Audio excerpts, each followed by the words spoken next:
Bonjour à tous et merci à Grignom de ce partenariat. Bien, donc pour aujourd'hui, nous avons deux conférences, celle de Philippe Stoup tout de suite, puis tout à l'heure celle de Christian Lévesque, et deux conférences qui s'attachent aux controverses, les regards différents portés sur les problèmes les plus brûlants de l'agriculture, de l'alimentation et de l'environnement. Philippe Stoup nous parle aujourd'hui de la sécurité sanitaire des aliments. Et Christian Lévesque, tout à l'heure, se consacrera aux questions de la biodiversité. Donc, c'est parfaitement l'émission de l'Académie d'essayer de comprendre ces controverses en voyant quels sont les éléments du débat et ensuite en pouvant en débattre. Voilà. Je passe la parole à notre secrétaire perpétuel, Constant Lecoeur. Merci, Madame la Présidente, chère Nadine.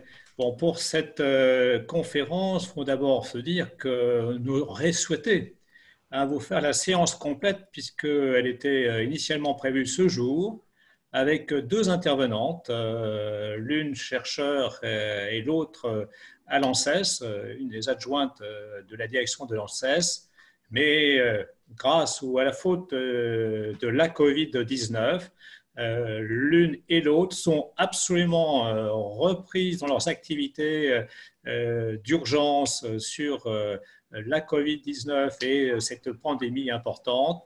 Donc, on regrette, mais on a souhaité que cette séance puisse avoir lieu sous une forme qui est une conférence de l'un des intervenants, qui est Philippe Stoup, qui, lui, est davantage sur la recherche, comment utiliser les données, comment voir comment elles s'utilisent par rapport à ceux qui en font l'évaluation, et notamment sanitaire.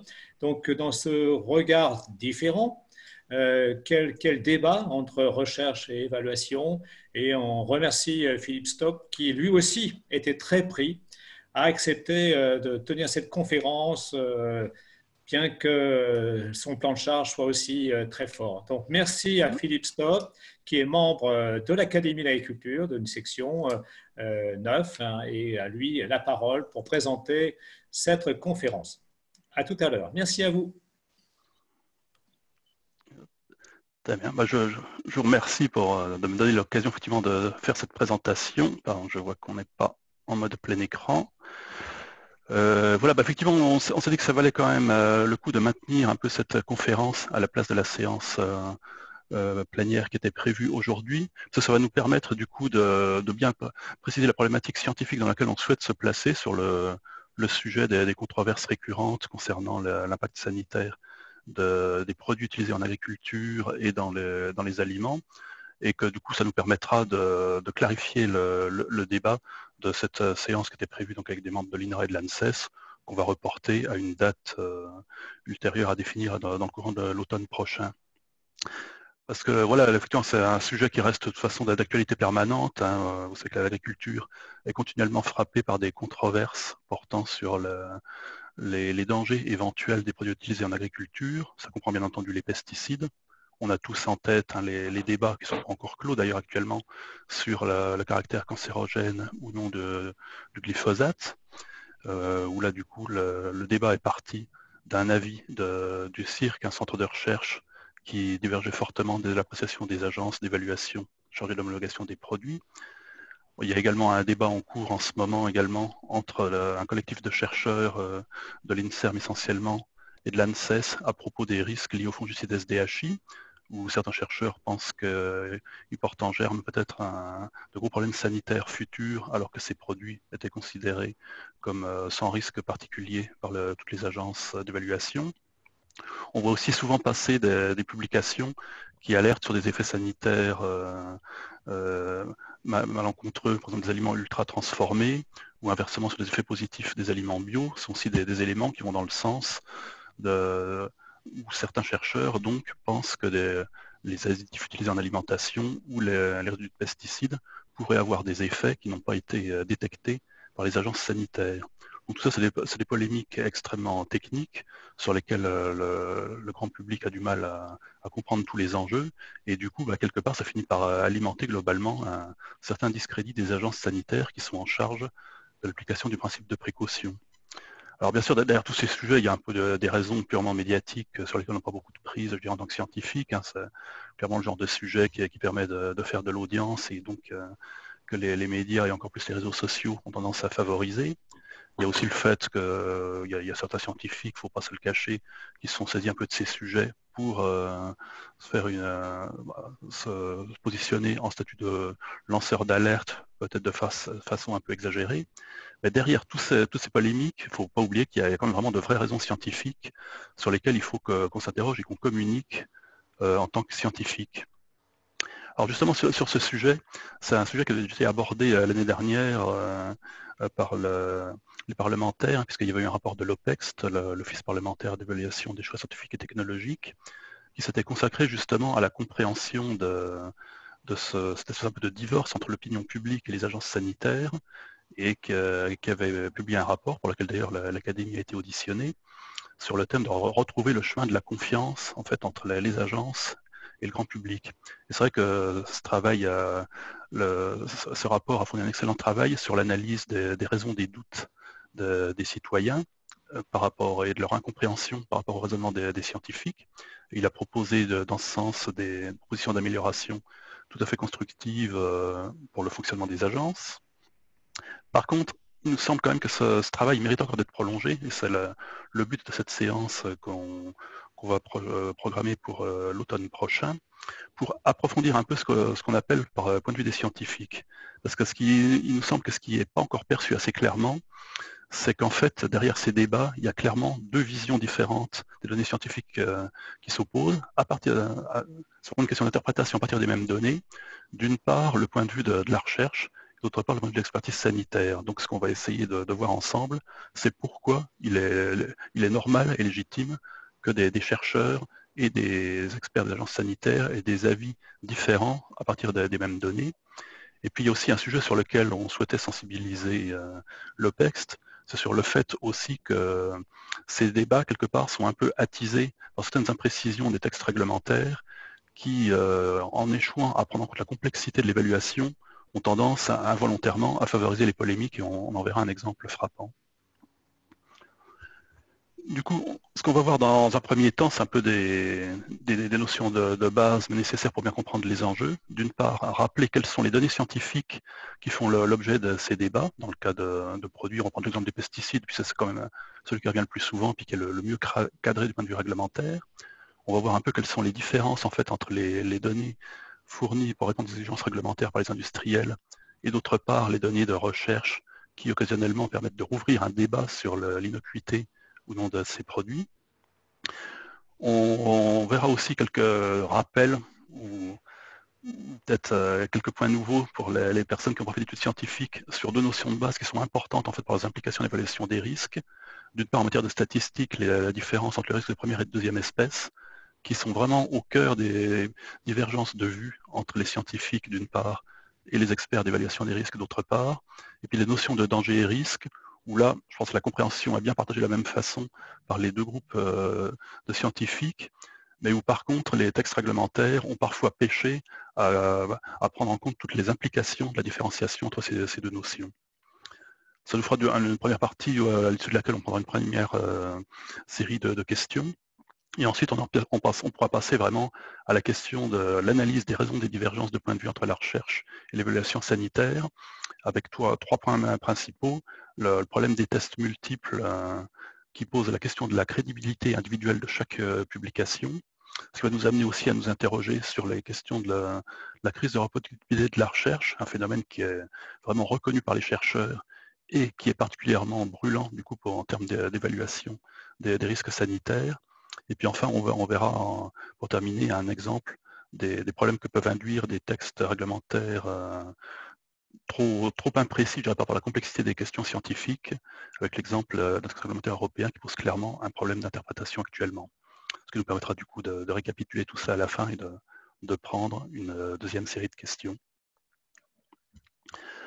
Déjà, en ce qui concerne donc les données, qui font l'objet de débats. Il faut se rappeler qu'en fait, pour les produits dont on parle, bon, une fois encore je prends l'exemple des pesticides, parce que c'est le plus encadré, il y a vraiment 2 temps dans l'évaluation des risques scientifiques, des risques sanitaires liés à ces produits.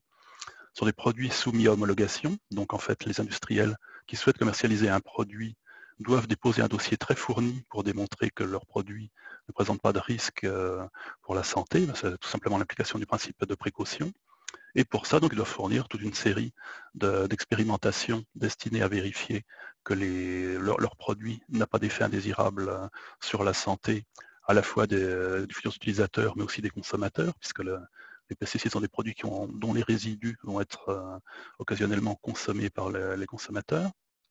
Et donc, pour ça, ils vont fournir des données qu'ils ont générées eux-mêmes, enfin soit eux-mêmes, soit des sous-traitants, mais qui sont conformes à une formalisation de dossier, des protocoles expérimentaux qui sont définis par les agences sanitaires et qui donc sont strictement définis par eux et sur lesquels ils n'ont pas de prise, ils doivent répondre forcément aux informations qu'on leur demande. Ça, c'est donc le premier temps. Si ce dossier est concluant, le produit va être autorisé.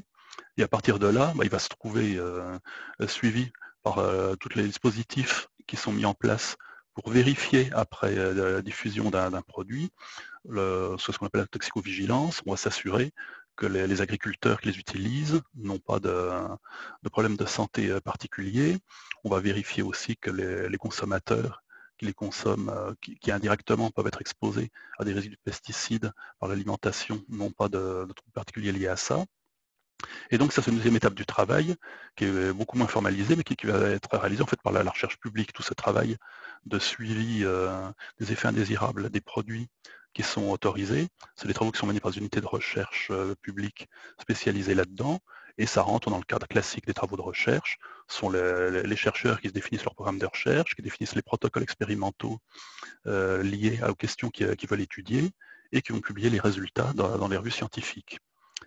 Au niveau aussi des outils, je dirais, techniques et scientifiques utilisés, il y a forcément une différence entre ces 2 stades.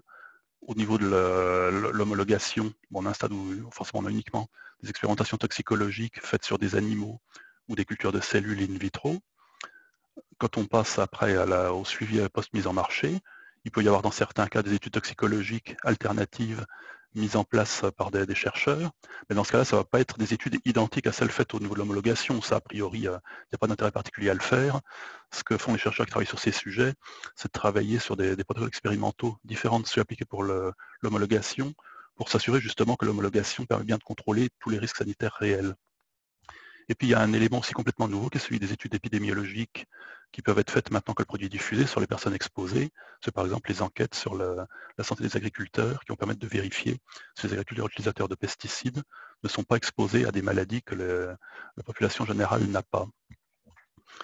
En ce qui concerne du coup aussi le contrôle de la qualité scientifique de ces travaux, c'est aussi de 2 mondes complètement différents pour des raisons évidentes. L'expérimentation réglementée pour l'autorisation de mise en marché est très encadrée.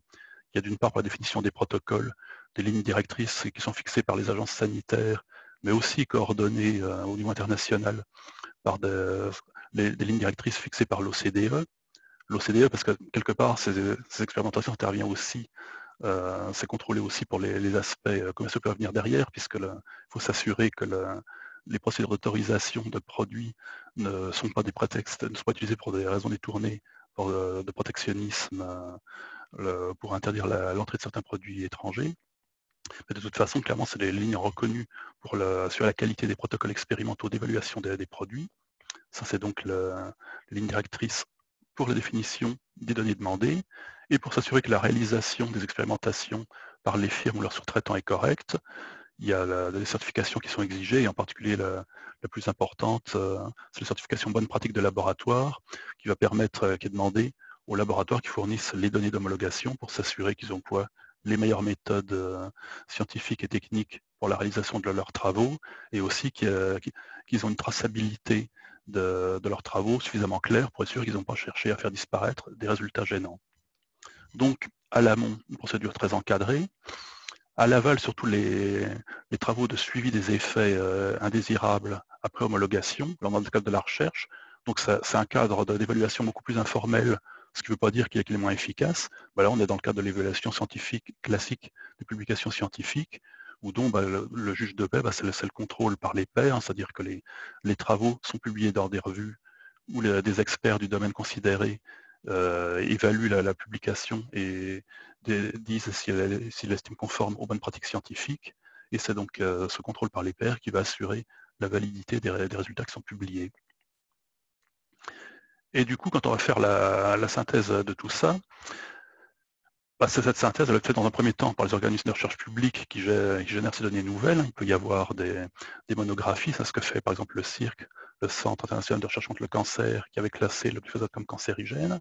Il a fait ça à partir d'une synthèse détaillée des publications scientifiques publiques disponibles sur le glyphosate. De la même façon, l'INSERM aussi a fait une expertise collective en 2013 très détaillée sur les effets sanitaires des pesticides. Donc tout ça, c'est des travaux qui sont réalisés à la base par la recherche publique à partir des publications élémentaires de chaque chercheur. Les agences publiques d'évaluation sanitaire aussi émettent des avis, actualisent leurs avis sur les produits dans le courant de leur vie, je dirais, commerciale. Mais c'est basé essentiellement sur les éléments nouveaux apportés par la recherche. Il se trouve aussi qu'effectivement, il y a souvent un peu des fantasmes là-dessus. Les agences, bien entendu, ont aussi en stock toutes les données réglementaires qui ont été fournies pour l'autorisation et qui sont confidentielles, dont elles sont seules à disposer. Mais en fait, ce n'est pas vraiment ces données-là qui font débat, puisqu'en pratique, sur tous les sujets qu'on a évoqués, les éléments qui portent à débat, c'est bien les données publiques de recherche qui semblent identifier des risques qui n'avaient pas été identifiés par l'homologation. Donc en pratique, on voit qu'il y a un cadre qui est clair avec une synthèse entre deux types de données très différents. Ce sur quoi on voulait déjà attirer l'attention dans un premier temps, c'est qu'il y a souvent un peu aussi des interprétations un peu simplistes par rapport aux différences de données dont disposent les agences d'une part et les chercheurs d'autre part. C'est vrai que les agences disposent d'une masse de données fournies par les industriels qui sont confidentielles pour des raisons de protection du secret industriel. Mais concrètement, ce n'est pas ces données-là qui posent problème. Dans tous les débats qu'on évoquait précédemment, il n'y a jamais eu des chercheurs qui ont réalisé des expérimentations du même type que celle de l'homologation et qui sont arrivés à des résultats différents. Si leurs résultats soulèvent des questions nouvelles, c'est bien parce qu'ils ont une approche différente de celle des dossiers d'homologation qui pourrait conduire à remettre en cause l'évaluation faite par les chercheurs. Mais donc, ce qui fait débat, c'est donc bien ces données nouvelles qui sont publiques à tout le monde, qui ne posent donc aucun problème de transparence de décision des agences, contrairement à ce qu'on laisse souvent entendre dans la presse. On va revenir maintenant, deuxième petit rappel, on va revenir un peu sur les bancs de la fac, de la fac plus que du lycée. C'était même un peu dommage d'ailleurs parce que je pensais vraiment le type de notion qui serait bon maintenant que les lycéens, je dirais au moins au baccalauréat, apprennent pour mieux comprendre les enjeux scientifiques.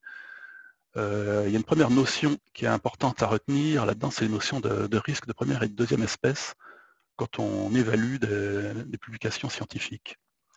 Toutes ces publications, c'est sur des domaines de la biologie, où donc on sait qu'avec la variabilité du vivant, on ne peut jamais être sûr à 100% d'un résultat. Il est toujours possible que si on observe par exemple 5% de tumeurs en plus chez des rats exposés à un produit par rapport à ceux qui n'ont pas été exposés, on ne peut jamais être sûr à 100% que c'est bien dû au produit et que ce n'est pas une variation aléatoire qu'on aurait pu obtenir en comparant deux populations de rats non exposés.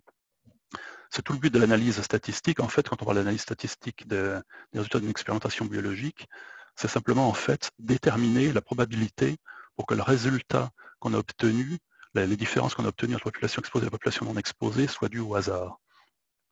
Et du coup, ça veut dire qu'il va falloir qu'on se fixe un seuil arbitraire pour dire, à partir de telle probabilité, le résultat est, on dit, statistiquement significatif, c'est-à-dire qu'on va le considérer comme fiable. Donc pour ça, le seuil le plus fréquent qu'on retient, c'est donc le seuil de 5%, ce qu'on appelle le risque de première espèce. Si on se fixe, comme c'est le cas le plus courant, un risque de première espèce de 5%, ça veut dire que vu la différence qu'on a observée entre population traitée et non traitée, il n'y a que 5% de chances que cette différence soit simplement due au hasard. Ça, c'est donc le risque de première espèce. Il a une contrepartie derrière, c'est qu'à partir du moment où on s'est fixé un risque de première espèce, et si on se le fixe en particulier à un niveau particulièrement bas, on va faire augmenter le risque inverse, qui est considéré comme non significatif, un effet sanitaire qui est faible, mais qui existe réellement. Et bien entendu, on comprend bien que finalement, il n'y a pas... Donc, quand on se fixe le risque alpha, on fixe du même coup le risque bêta, et il n'y a pas qui varie en sens inverse. Et du coup, il n'y a pas forcément de bon équilibre, a priori, pour toute question entre alpha et bêta. Si on est pour une agence d'évaluation sanitaire, dont le but c'est de vérifier si un produit qui est soumis par un industriel n'a aucun effet sur la santé, ce qui va être important, c'est de minimiser le risque bêta, c'est-à-dire de considérer par erreur que le produit est inoffensif, alors qu'en fait, il a un effet faible et qu'on retrouve régulièrement chez les personnes exposées. Donc, pour les agences, l'essentiel, c'est de minimiser ce risque bêta. Pour les chercheurs, le problème est plutôt inverse. Un chercheur va émettre une hypothèse originale. Son travail, c'est de créer des connaissances nouvelles, c'est d'émettre des hypothèses nouvelles qui n'ont pas encore été, des théories nouvelles qui n'ont pas encore été démontrées. Et pour ça, ce qui va être important pour lui, pour l'expérimentation, c'est de miser le risque alpha, c'est-à-dire qu'en fait, l'effet qu'il a observé ne soit pas dû au facteur qu'il soupçonne. Donc du coup, pour un même sujet, en fait, les chercheurs ont tendance à privilégier le risque alpha et les agences le risque bêta, et du coup, ça influe forcément sur la façon de construire le protocole expérimental le mieux adapté aux questions qu'il se pose. Du coup, en pratique, ce que ça veut dire, c'est que pour les expérimentations destinées à l'homologation, donc pour les agences sanitaires, on va privilégier des protocoles qui répondent à une question simple et standardisée. Pourquoi simple? On va le voir après, c'est qu'il faut qu'un protocole ne réponde qu'à une question si on veut éviter les problèmes qu'on verra après de tests multiples. Il faut aussi que, du coup, minimiser le risque de deuxième espèce. Et pour ça, donc on va se fixer des normes sur le nombre d'animaux, par exemple, c'est une expérimentation sur l'animal qu'on va réaliser, sur le nombre d'animaux qu'on va utiliser, le nombre minimal, sur la durée d'exposition. Et puis, si on trouve des résultats un peu aberrants, ce qui arrive forcément du fait de la variabilité du vivant, du coup, si on voit un résultat qui diverge vraiment trop des autres, le plus simple, ça sera de répéter l'expérience, d'où l'intérêt d'avoir des protocoles simples et standardisés. En recherche, on a une attitude complètement opposée, en fait. Un protocole de recherche, ce n'est pas du tout un protocole standardisé, c'est un protocole qui est construit par le chercheur en fonction de la question de recherche qu'il s'est posée, qui doit donc être vraiment optimisé à la question qu'il s'est posée lui, et qui est par définition nouvelle. Du coup, ce qu'il va devoir minimiser, c'est le risque de première espèce. Et le protocole va être construit pour ça, en essayant d'éliminer tous les facteurs qui pourraient entraîner des confusions avec l'effet du facteur que le chercheur soupçonne. Et si j'avais des résultats un peu incertains, la démarche spontanée des chercheurs, ça va pas être de refaire la même expérience à l'identique, ça va être d'appliquer un nouveau protocole qui va être concentré sur l'élimination des doutes qui restent suite à la première expérience, mais pas de refaire exactement la même. Et on va voir du coup les conséquences que ça a sur l'utilisabilité, la crédibilité des publications qui sont disponibles pour les agences sanitaires. Une deuxième notion importante à retenir, c'est la différence entre danger et risque. Là-dessus, il y a un consensus parfait entre les agences et les chercheurs, c'est une notion parfaitement claire. Par contre, le législateur ne peut pas forcément toujours peser un peu les conséquences et les différences entre les deux. En fait, quand on évalue les risques, c'est ça ce qu'on fait le plus souvent, il y a deux étapes différentes. Déjà, vérifier si la substance qu'on étudie a un danger, c'est-à-dire si elle est capable d'avoir un effet néfaste sur la santé, quelle que soit la dose à laquelle cet effet se manifeste. Ça, c'est la première étape. En fait, on sait bien, hein, comme le disait Paracelse, que c'est la dose qui fait le poison. Pratiquement, n'importe quel produit chimique et même produit naturel peut devenir toxique à partir d'une certaine dose. Donc le danger en soi n'est pas une information très, très importante. Ce qui est plus important surtout, c'est le risque, c'est-à-dire de savoir si aux doses, aux concentrations auxquelles l'utilisateur ou le consommateur peut être exposé, savoir si cet agent peut provoquer effectivement des troubles de santé. Donc là, du coup, ça nous entraîne dans les travaux plus complexes. Il va falloir déterminer quelle est l'exposition des populations concernées aux produits qu'on va ou non autoriser. Ça concerne une fois encore pour l'agriculture, ça concerne aussi bien les utilisateurs, les agriculteurs, que les consommateurs. Ça va nécessiter d'établir des courbes de relation dose-effet pour le produit étudié. Et du coup, on va autoriser, en l'occurrence par exemple un pesticide, si on constate que la dose d'exposition à laquelle les consommateurs peuvent éventuellement être exposés est très inférieure aux doses à partir desquelles on observe un effet sur la santé. Ça, c'est le cadre le plus courant, donc où l'autorisation d'un produit est conditionnée à la démonstration de l'absence de risque. Mais il y a eu récemment une exception en ce qui concerne les pesticides, pour lesquels, pour certains critères, le danger de cancérogénèse et le danger de perturbation endocrinienne, on considère que la simple démonstration d'un danger est un critère suffisant pour interdire. Et du coup, on va voir à la fin quel problème réglementaire ça pose du fait un peu du flou qu'il y a dans les textes sur ce contexte réglementaire nouveau. Juste pour donner un exemple tout simple de ces problèmes, pour montrer que le danger et le risque ne sont pas des notions identiques. Si on prend l'exemple des météorites, il y a un danger très fort, si on en prend une sur la tête, on est mort.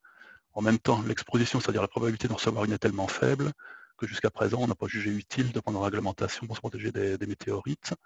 Le problème se pose de façon un peu moins caricaturale, mais quand même tout à fait concrète. Pour toute substance chimique, il faut vérifier, en général, pour son interdiction, vérifier si vraiment le risque est suffisant pour justifier des mesures de protection contre cette substance. Tout ça, ça a une conséquence aussi, comme on l'a vu donc, sur le niveau de preuve attendu, c'est que si on veut caractériser un danger, c'est relativement simple, il suffit d'avoir une démonstration d'un danger à une dose précise. Si on veut évaluer un risque, là forcément il y a une procédure beaucoup plus longue avec des expérimentations multiples qui vont permettre naturellement de s'assurer de la cohérence des données qu'on a obtenues et qui font que donc l'évaluation d'un risque est par essence plus robuste que la simple identification d'un danger. Et c'est ça qui va nous poser les problèmes réglementaires qu'on verra par la suite. Du coup, avant de passer à la deuxième partie, je proposais de prendre quelques questions si on en a reçu. Oui, merci Philippe, c'est vraiment très, très clair, même pour les non-initiés. Et on a bien vu, à partir de ces risques 1 et 2, combien les interprétations peuvent être différentes, et on a compris la source des controverses. Alors, Bernard Ambollet a posé tout de suite une question un peu technique. Je lis sa question. Tu as dit que les risques alpha et bêta sont liés entre eux.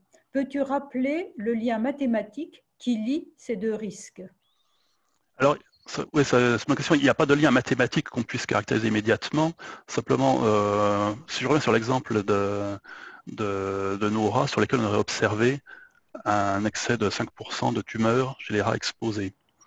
Si on se fixe un risque alpha, donc un risque de première espèce faible, il faudra une différence très forte entre la population exposée et non exposée pour affirmer que ce produit provoque un effet sur la santé.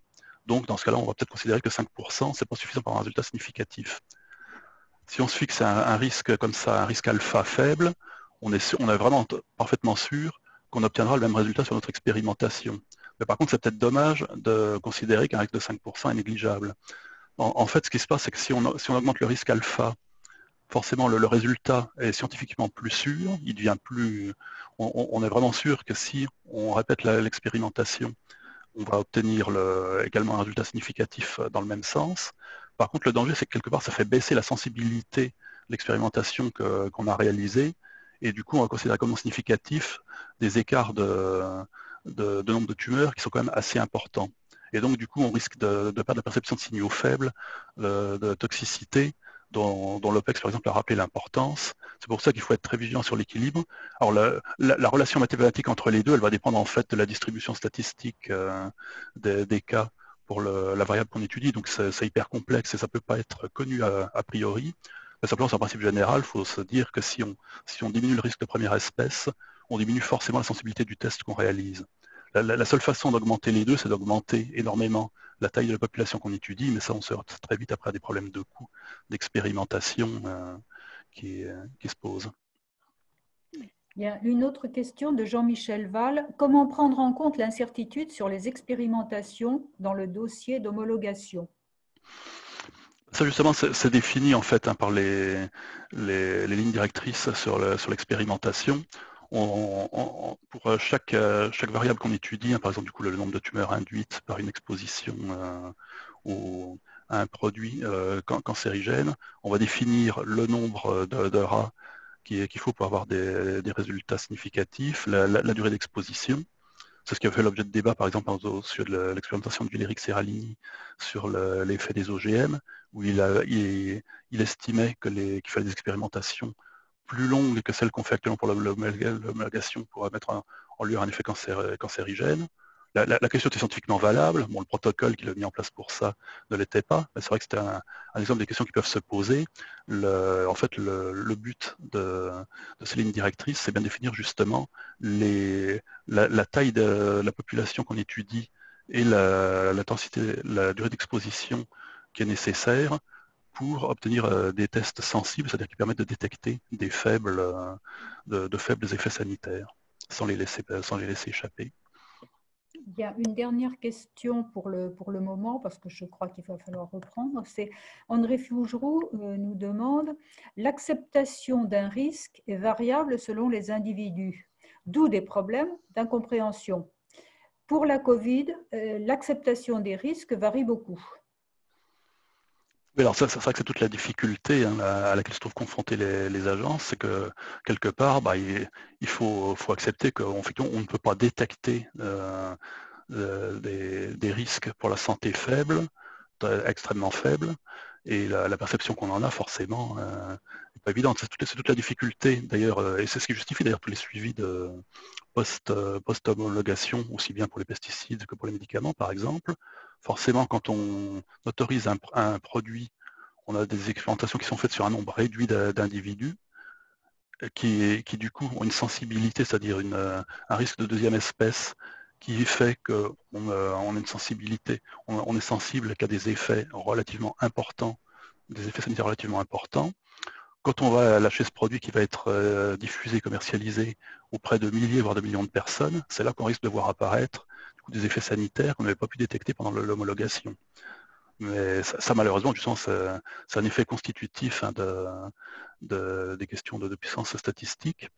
C'est bien ce qui justifie qu'effectivement, il soit nécessaire d'avoir des dispositifs de suivi après autorisation pour pouvoir échapper aux phénomènes trop rares pour être détectés par les expérimentations réglementées en autorisation de mise en marché, mais qui pourraient apparaître après quand le produit va être utilisé par des milliers ou des centaines de milliers de personnes. Mais avec toutes les difficultés qu'on va rencontrer, c'est que du coup, forcément, ces nouvelles expérimentations réalisées après homologation, c'est avec des méthodes complètement différentes, des méthodes initiales, et qui vont être difficiles à comparer. Bien. Merci. Je crois que le mieux, c'est que vous continuiez et que nous reprenions des questions à la fin maintenant. Parfait. Du coup, je repars. Donc, on va voir maintenant du coup un peu les conséquences de ces notions théoriques qu'on a vues sur l'évaluation des risques. Alors, le premier point que je voulais aborder, c'est le problème statistique des tests multiples. C'est un peu la formulation officielle en termes statistiques. C'est pourtant que plus parlant si on prend l'exemple qu'on a imaginé ici d'un astrologue qui voudrait se mêler de faire de la statistique. On a vu qu'en fait, dans une publication scientifique, on se fixe arbitrairement un risque, le plus souvent un risque de 5%, de considérer qu'une différence entre deux populations, exposées et non exposées, est significative ou non. Maintenant, imaginons un astrologue qui s'est persuadé que le signe astrologique du cancer, s'il s'appelle comme ça, c'est parce qu'il est lié au risque de cancer. S'il s'amuse à faire une étude épidémiologique, est-ce qu'il risque de trouver un résultat significatif? Alors, la première réponse serait de dire que non, parce que en tant que scientifique, on a tendance à penser que le cancer, le signe astrologique n'a pas d'effet sur la santé. Mais en fait, finalement, quand on y réfléchit, la réponse à cette question, elle dépend de la façon dont il va se la poser. Parce que si notre astrologue, il regarde simplement, il fait une étude sur les personnes de signe astrologique du cancer, qui compare de la population, et qui compare l'incidence du cancer dans les deux populations. S'il fait ça de façon générale pour tous les cancers confondus, là, effectivement, il va faire un seul test statistique, et la probabilité qu'il obtienne un résultat significatif, elle est seulement de 5%. Jusque-là, tout va bien. Maintenant, s'il est un peu plus curieux ou attentif, et qu'il fait cette étude pour 20 types de cancers différents, 20 localisations de cancers différents, là, du coup, il va faire 20 comparaisons statistiques entre les personnes de signe cancer et les autres. Et là, un petit calcul de probabilité élémentaire nous apprend que la probabilité qu'il ait au moins un résultat significatif, elle est de 1 à moins 0,95 à la puissance 20, c'est-à-dire qu'il a à peu près 2 chances sur 3 de trouver une différence significative pour au moins un cancer entre les personnes de signe cancer et les autres. Alors, bien entendu, c'est un peu léger comme preuve pour démontrer l'effet du signe astrologique sur la santé. On voit bien que du coup ça pose une question évidente, c'est qu'en fait, quand on est sur une étude complexe, et c'est le cas de toutes les études qui sont citées sur ces sujets, si on a réalisé beaucoup de tests statistiques, on a en moyenne 5%, donc un résultat sur 20, qui est faussement significatif dans toutes ces données. Et donc, en fait, quand on s'intéresse à une publication complexe, ce qui une fois encore est le cas de toutes les études épidémiologiques ou toxicologiques dont on parle, la question, c'est pas vraiment de savoir si on a des résultats significatifs ou non. C'est de savoir si on a un excès de résultats significatifs, c'est-à-dire donc plus de 5% de résultats significatifs ou plus de 1% de résultats hautement significatifs. C'est le deuxième niveau qu'on considère comme, en général comme le top de la certitude en matière scientifique. Alors, ça peut paraître un peu troublant, parce qu'on peut se dire, finalement, ça sert à quoi de faire des tests statistiques si on n'est pas sûr qu'ils sont vraiment significatifs? En fait, bien entendu, les statisticiens se sont posé la question, et ils ont mis au point des tests complémentaires pour justement traiter cette problématique des tests multiples, c'est-à-dire quand on a réalisé beaucoup de tests statistiques sur un même sujet, vérifier si on a vraiment un excès de résultats significatifs. Alors bon, j'ai traduit quelques exemples là, de tests de ce type. Il y a le test de Bonferroni qui est le plus simple et le plus classique, peut-être un peu trop restrictif. Il y a toute une famille de procédures statistiques qu'on appelle les procédures FDR, pour False Discovery Rate, qui permettent donc de vérifier si dans une batterie de tests, on a effectivement un excès de résultats significatifs. Bon, c'est peut-être des noms qui ne vous disent pas grand-chose, et franchement, c'est pas trop étonnant, parce que c'est des tests finalement qu'on trouve très rarement pratiqués dans les publications scientifiques, beaucoup moins qu'il le faudrait. Et même ce qui est encore plus étonnant, c'est que même quand ils le sont, c'est pas toujours très bien exploité. Il y a eu un exemple assez récent, il y a 2 ans à peu près, une publication assez médiatisée, qui disait avoir identifié une association significative entre l'exposition des produits soupçonnés d'être perturbateurs endocriniens, in utero, et des troubles de comportement des garçons dont la mère avait été exposée. Donc c'était quand même une alerte assez sérieuse, puisqu'ils trouvaient parmi 3 produits suspectés d'être perturbateurs endocriniens, des liens significatifs avec différents troubles du comportement. En soi, c'est une alerte qui mérite d'être publiée. Mais quand on regarde le détail de la publication, qu'est-ce qu'on voit? Il y avait 13 produits étudiés, 7 indicateurs du comportement, donc au total 91 combinaisons.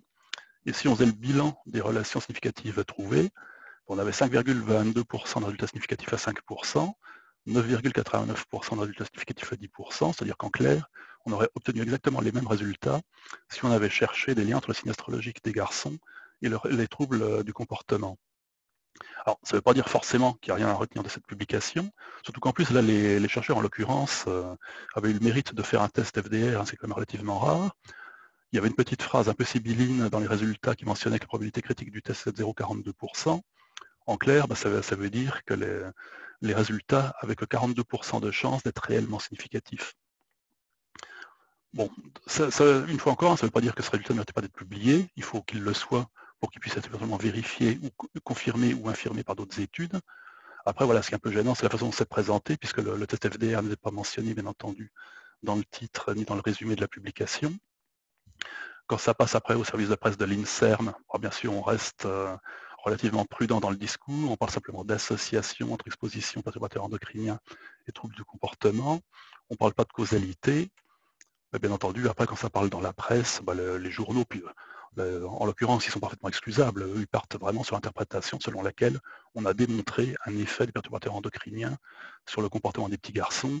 Les plus prudents mettront ça au conditionnel, mais quand même, l'idée qui sera passée dans l'esprit des gens, c'est bien qu'on a démontré un effet perturbateur endocrinien pour les garçons, alors qu'en fait, on l'a vu, la leçon réelle de cette publication, c'est qu'il y a 58% de chances qu'un des perturbateurs endocriniens cités ait eu un effet sur le comportement des garçons.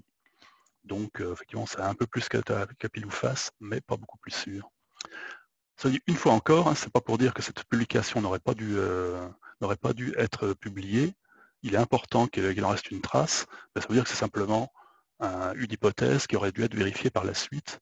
Et c'est là qu'on va en arriver au problème de ce qu'on peut appeler une confirmation d'un résultat expérimental. Là, je reviens à l'exemple de notre astrologue. Il a fait une comparaison sur un site de cancer chez les gens qui ont le signe astrologique du cancer. Il a trouvé des résultats significatifs, mais peut-être pas très probants. Et il a réussi à convaincre des collègues d'autres pays de refaire la même étude. Et voilà, maintenant, on a des résultats sur 4 études différentes sur le même protocole, où on voit que, de nouveau, on a des résultats significatifs dans les autres sites. Mais enfin voilà, est-ce que c'est des résultats significatifs, vraiment significatifs ou pas?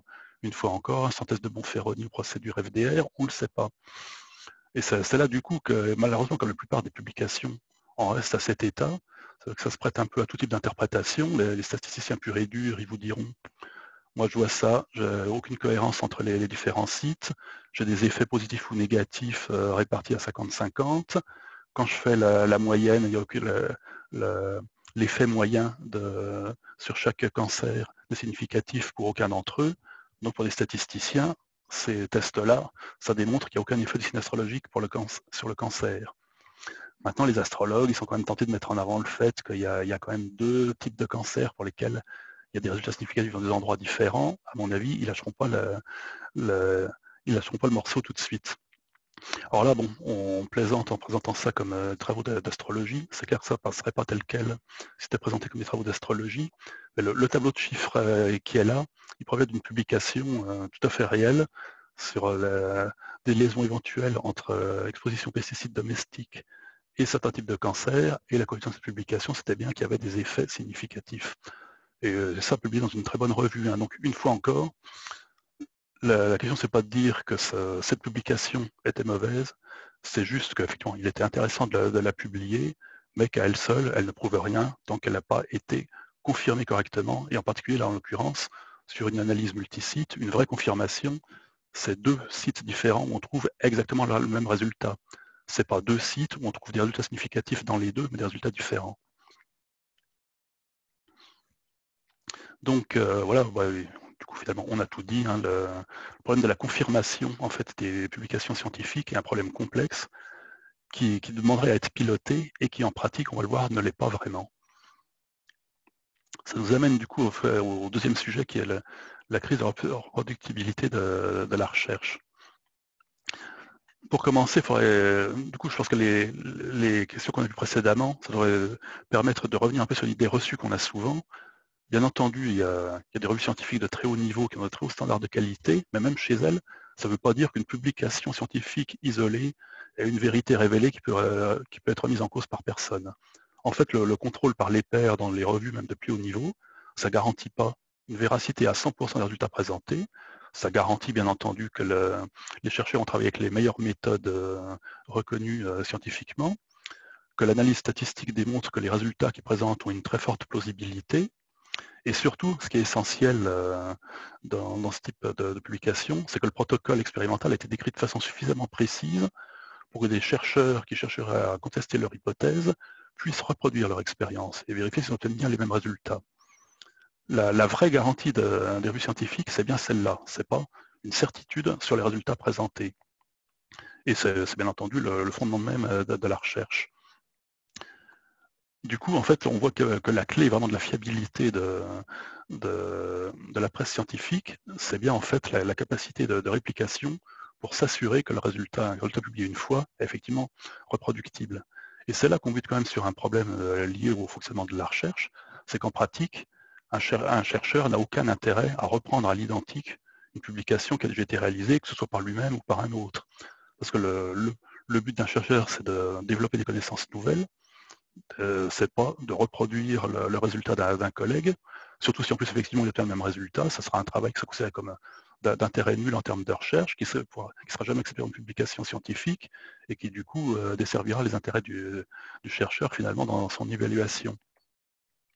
Et la conséquence de tout ça, c'est que finalement, les revues scientifiques ont tendance à devenir un peu une accumulation de résultats significatifs non confirmés, C'est révélateur de toute façon sur toutes les publications qu'on a citées précédemment, où dans les conclusions, il est toujours marqué à la fin que ces résultats sont intéressants mais doivent bien être approfondis, sauf qu'en pratique, on l'a vu, ils ne sont jamais reconfirmés par les mêmes auteurs sur un protocole identique, c'est toujours un protocole différent et qui en fait est difficile à comparer et à prendre vraiment comme preuve de confirmation parfaite du résultat initial. Alors là on donne un peu l'impression finalement que cette fois, contrairement à pas mal d'organes de presse, on discrédite la recherche au détriment des agences sanitaires pour donner des excuses, mais en fait, c'est vraiment un problème qui est pris en compte de façon très sérieuse par les milieux de la recherche.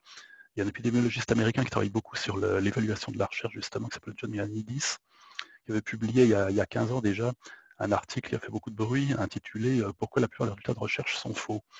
Ça paraît un peu provoquant comme formulation, mais ça s'appuie quand même vraiment sur une réalité très concrète. C'est que sur les quelques tentatives qu'il y a eu de réplication systématique de publications importantes sur des sujets controversés, moins de la moitié de ces publications ont pu être répétées à l'identique par les chercheurs qui ont essayé de les répliquer. Donc, ça ne veut pas dire forcément qu'elles sont complètement fausses, mais ça montre en tout cas qu'il y a vraiment un problème de répétabilité et donc de certitude sur les affirmations qui étaient contenues dans ces publications. Et ça me paraît que déconfirmé à de nombreuses reprises sur d'autres sujets, qui fait l'objet de travaux approfondis des spécialistes de l'évaluation des sciences et de l'épistémiologie. J'ai mis sur la gauche les coordonnées d'un rapport, vous avez le lien sur la diapo qui sera disponible après la conférence. C'est vraiment un sujet qui est pris très au sérieux par les chercheurs eux-mêmes. Il y a vraiment actuellement un problème de manque de réplication réelle des résultats de la recherche qui fait qu'effectivement on ne peut pas se fier à une publication isolée. En plus de ce problème de répétabilité, il y a aussi des difficultés scientifiques liées à l'interprétation des études épidémiologiques en particulier. C'est-à-dire c'est un domaine, l'épidémiologie, qui repose beaucoup sur des méthodes statistiques très complexes, où en fait on fait des études observationnelles, c'est-à-dire on n'intervient pas sur la population qu'on suit, on fait le bilan de tous les facteurs potentiellement dangereux ou favorables à la santé auxquels ils sont exposés, et on fait après des analyses statistiques sophistiquées pour identifier l'effet de ces différents facteurs. C'est particulièrement frappant dans le domaine de la nutrition, où donc on suit des populations sur le long terme, on suit leur alimentation et on regarde s'il y a le risque de cancer, par exemple, dépend de l'alimentation qu'ils ont consommée. Et en fait, tout ça, ça repose en fait sur beaucoup de facteurs qui sont extrêmement corrélés entre eux. Parce qu'on sait très bien que les personnes qui sont attentives à leur santé font attention à la fois, bien sûr, les recommandations classiques, consommer plus de fruits, consommer moins de viande, consommer moins d'alcool, de tabac. Et du coup, en fait, tous ces facteurs sont tellement corrélés entre eux qu'il faut des analyses statistiques très sophistiquées pour évaluer l'effet d'un facteur. Et plus ces données s'accumulent, plus on se rend compte qu'il y a quand même un peu des doutes à avoir sur l'efficacité des procédures de redressement statistique qui permettent vraiment d'isoler l'effet d'un facteur. Ça aussi, c'est un sujet sur lequel John Ioannidis a émis des recommandations très fortes pour améliorer les méthodes en épidémiologie.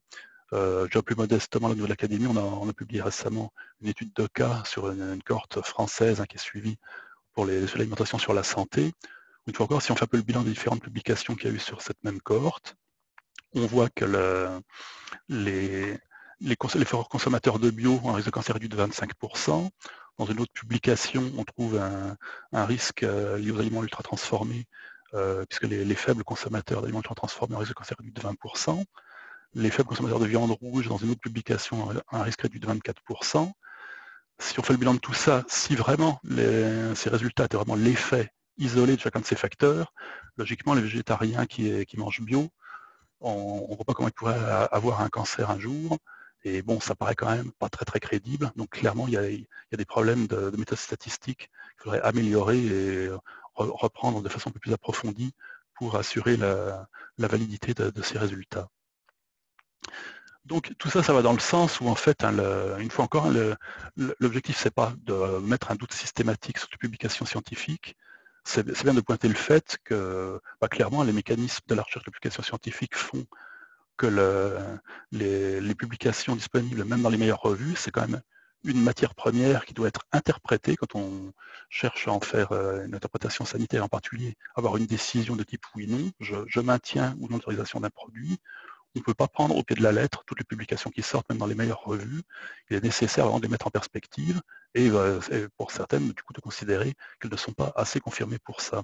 C'est pour ça qu'il faut être quand même attentif à des dérives qu'on observe un peu dans la presse, où on parle facilement un peu de fabrique du doute chaque fois que des auteurs ou des agences sanitaires mettent en doute une publication qui est sortie sur les effets sanitaires de produits.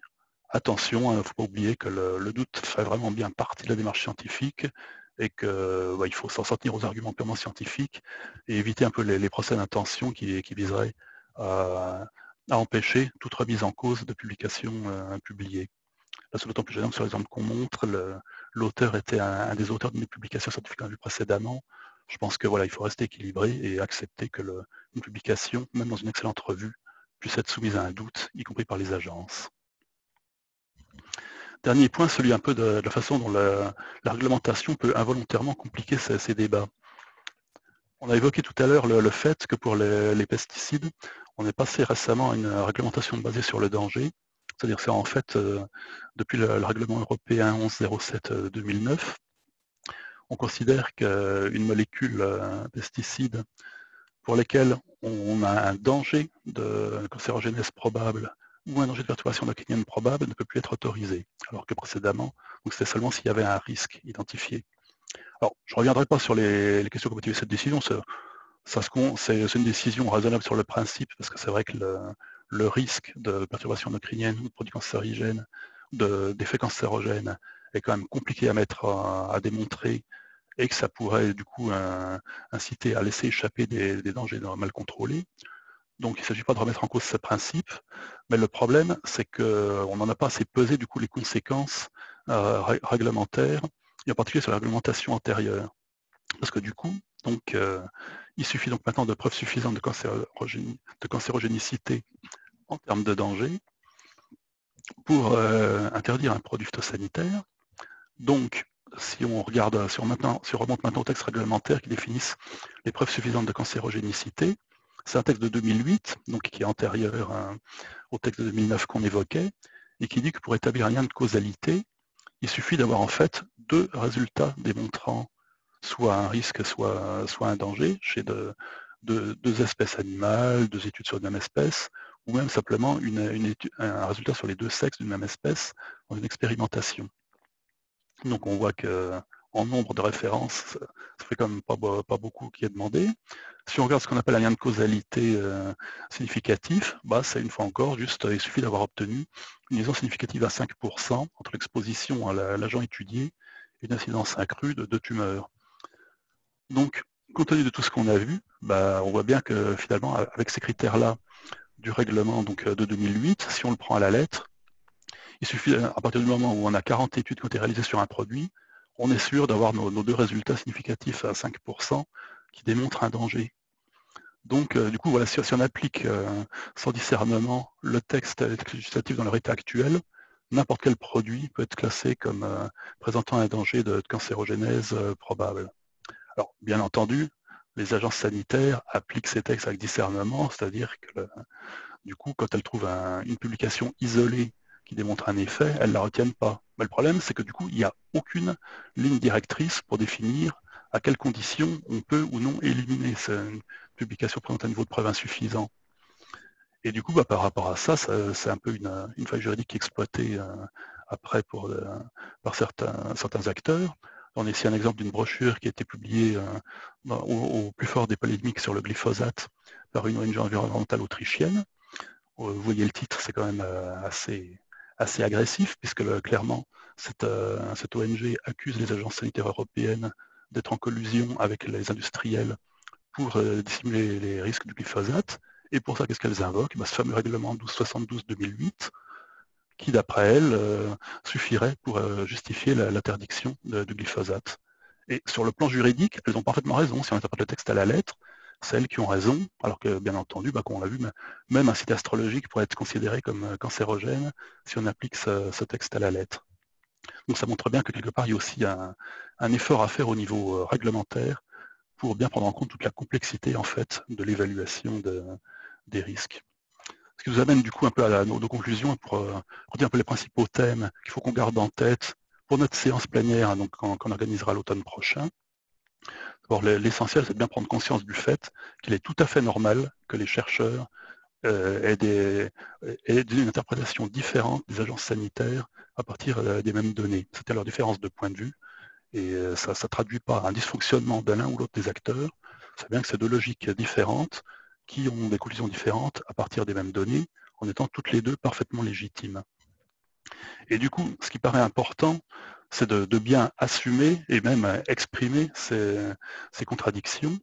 Parce que si la tendance un peu des scientifiques, c'est aussi d'éviter toute forme de conflit, de nier un peu les oppositions. Et ça a un peu d'ailleurs, à mon sens, la faiblesse du rapport OPEXT. Quelque part, ils ont très bien analysé les différences de raisonnement entre le cirque et les autres agences en ce qui concerne le glyphosate. Mais en même temps, il n'y a aucune conclusion qu'on ait tirée pour savoir s'il y a un point de vue, quel point de vue finalement doit être pris en compte pour la prise de décision. Il y a pas mal de personnes qui ont laissé entendre, pas seulement l'OPEX, mais aussi des associations comme l'AFIS par exemple, qui habituellement est très vigilante sur les questions de communication scientifique, qui ont laissé croire que l'avis du cirque sur le glyphosate était compatible avec celui des agences sanitaires. En fait, c'est faux. Il y a au moins deux points de divergence essentiels qu'il faudra absolument trancher. C'est que d'une part, on l'a vu hein, sur l'animal, et le rapport OPEX l'a bien signalé, pour l'expérimentation sur l'animal, le cirque avait retenu dans son rapport des publications non conformes aux lignes directrices de l'OCDE. Contrairement à toutes les agences, il faudra bien quand même décider si on considère que ce type d'expérimentation peut être retenu. D'autre part, il a retenu des expérimentations, des études épidémiologiques sur l'homme, donc des son exposition réaliste, ce qui veut dire que même si son avis officiellement ne porte que sur le danger, le cirque considère bien qu'il y a un risque et pas seulement un danger. Donc là aussi, il faudra quand même que quelque part que le législateur se positionne par rapport à ça pour dire s'il considère que c'est le cirque ou les autres agences qui ont raison. Et si c'est le cirque, dans ce cas-là, implémenter du coup les notes de décision auprès des agences. Ce qui veut dire en conséquence, décider si on considère que le respect des lignes directrices de l'OCDE est nécessaire ou pas, et s'il faut modifier ou non ce fameux règlement 1272-2008.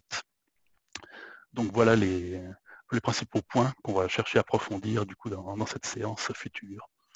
Je suis désolé, je vois qu'il finalement il ne reste pas beaucoup de temps pour les questions. Non, il ne reste pas beaucoup de temps pour les questions, mais je vous remercie beaucoup parce que je crois que c'était une excellente présentation qui nous a permis de comprendre combien c'était difficile. On sait combien les statistiques sont difficiles à interpréter, mais là, vous nous avez montré. Et vous avez mentionné votre publication. J'insiste un peu auprès des auditeurs. Si vous voulez en savoir un peu plus, vous pouvez retrouver cette publication de Philippe Stock sur le site de l'Académie, dans l'onglet publications, ce sont publiés dans les notes académiques de l'Académie d'agriculture, passées devant des évaluations par les pairs.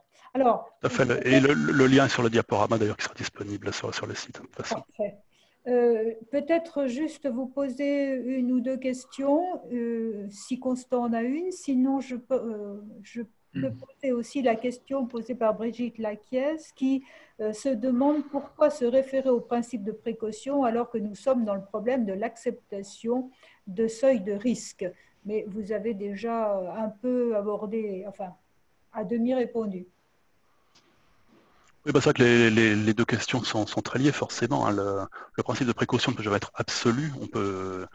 Comme on le dit toujours, le risque zéro n'existe pas. Donc quelque part, le principe de précaution est quand même limité par la sensibilité des méthodes qu'on peut mettre en œuvre pour détecter un danger, et donc du coup le niveau de risque qu'on est obligé d'accepter.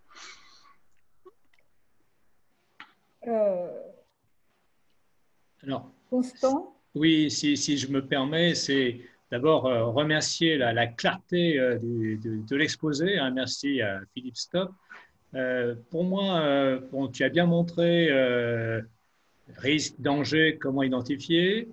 Tu as bien montré aussi cette forêt vierge des publications scientifiques.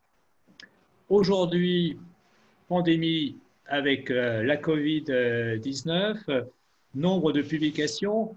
On a bien senti que dans les médias, telle explication ou telle autre explication s'appuyait sur le monde scientifique parce qu'on avait une telle recherche pouvait dire tel risque, telle possibilité de développement, etc.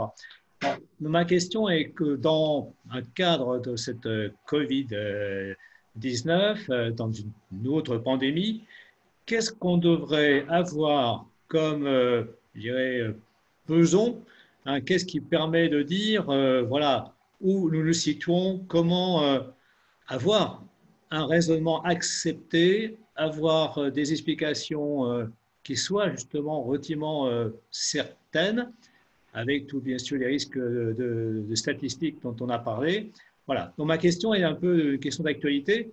Comment toi, Philippe, avec ton analyse, alors tu viens de dire c'est le règlement, c'est la législation. Je te demande, là, on est en situation de pandémie. Comment devrait-on réagir et comment on devrait mieux expliquer aux populations ce qui se passe? C'était une vaste question. Alors, c'est vrai que dans le cas du Covid, on est dans une situation scientifique différente de celle qu'on évoquait là pour les pesticides, parce que là, on a un virus complètement nouveau auquel il faut arriver à réagir très rapidement sans avoir les connaissances nécessaires en fait sur les paramètres de l'épidémiologie. Il y a eu beaucoup de débats en début de la mise en place des politiques de confinement sur les fameux modèles d'aplatissement de la courbe pour décider s'il fallait confiner ou pas les populations ou plutôt laisser l'immunité collective se faire. On sait que c'était tranché presque partout dans le monde, sauf en Suède, sur l'idée de confiner. Je pense que le débat, justement, avait été posé de façon relativement correcte sur le plan scientifique. Toute la difficulté, là, on a un modèle dont on sait qui marche de façon générale pour les maladies virales. La difficulté, c'est que pour ce virus précisément, on ne connaissait pas encore les paramètres de ce modèle. Et du coup, ça illustre un peu une difficulté qu'il faut avoir en tête, c'est que même si on a le cadre théorique de modélisation qui permet d'émettre un avis scientifique, il peut arriver que d'un point de vue pratique, on n'ait pas les paramètres qui vont permettre à ce modèle de marcher correctement. Et là, c'était typiquement le cas pour le Covid. Il fallait prendre une décision, en fait, avant de pouvoir utiliser vraiment ce modèle de façon sûre. Tous les débats qu'il y a eu, que je pense ont été relativement bien expliqués. Après, c'est typiquement aussi le sujet sur lequel il ne faut pas perdre la notion de risque et de bénéfice.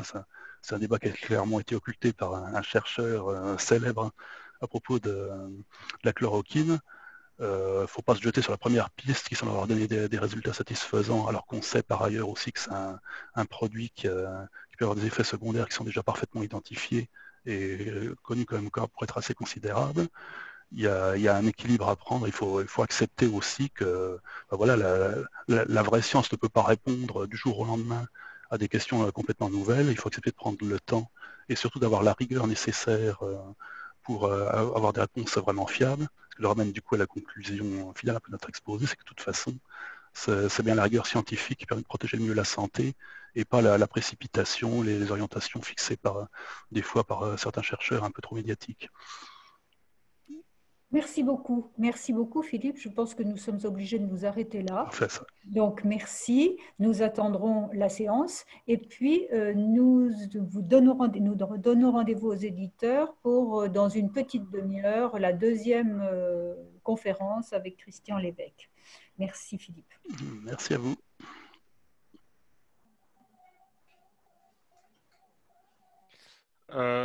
Ton micro est fermé, Philippe. Philippe, tu voulais parler? Je disais donc, merci à Aristide pour son accueil technique et on vous donne rendez-vous pour la prochaine conférence dans quelques minutes. Merci beaucoup. Au revoir.